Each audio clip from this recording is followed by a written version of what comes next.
Hey everyone! In today's video, we're showing you how to change your username in Snapchat. Before we begin, it's important to remember that Snapchat only allows you to change your username once per year. So, choose your new username carefully. First of all, open the Snapchat app in your mobile phone. And click on Profile button, located on the top left corner. Now, click on a Settings button in the top right corner. Under My Account, you should see an option labeled a username. Tap on Username. Once you tap on Username, you'll see a button that says Change Username.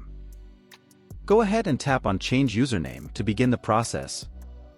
So now, enter your desired new username in the text field provided. Remember, username must be unique and cannot already be taken by another Snapchat user. Once you've entered your new username and are happy with it, tap Next to proceed. Snapchat will require you to enter your current password for verification purposes.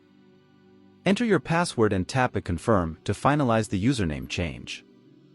If everything went smoothly, you should see your new username displayed on your profile screen. Congratulations!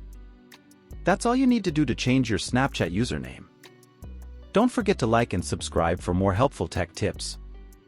And if you have any questions, leave a comment down below. To see more videos about Snapchat settings, click on the Snapchat playlist that appears at the end of the screen.